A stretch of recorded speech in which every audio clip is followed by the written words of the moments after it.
कार्यकर्त्यांना विचारून कार्यकर्त्यांशी चर्चा करून या बाबतीतला निर्णय घ्यावा लागेल. बघा, सुप्रिया सुळे, माननीय शरद पवार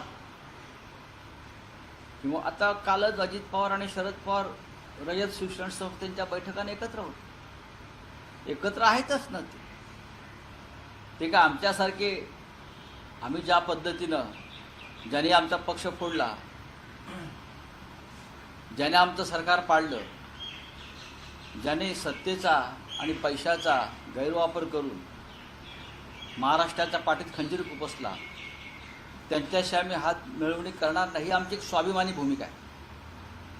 काय होईल ते होईल. माननीय उद्धव ठाकरे यांच्या नेतृत्वाखाली जी शिवसेना आज आहे, मूळ शिवसेना, त्यांची भूमिका पक्की आहे. सत्ता गेली ह्याच्यात, काय सत्ता गेली ह्याच्यात. आमचे काय साखर कारखाने नाही आहेत, आमच्या काय शिक्षण संस्था नाही आहेत, आम्ही फाटके लोक आहोत.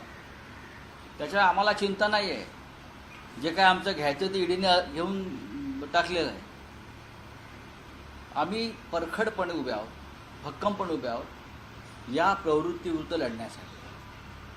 आज भारतीय जनता पक्षानं एकनाथ शिंदे आणि अजित पवार उभे केले 2, उद्या अजून 50 उभे करतील या महाराष्ट्रात आणि महाराष्ट्राची वाताहत करतील.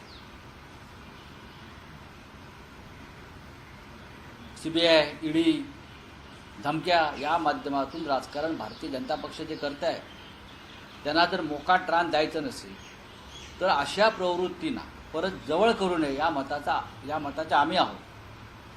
आम्हालाही संधी आहे ना.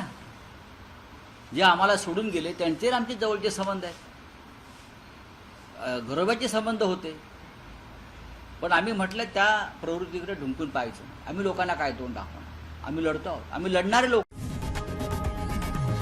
लोकशाही मराठी ऐका, पहा, जागरूक रहा.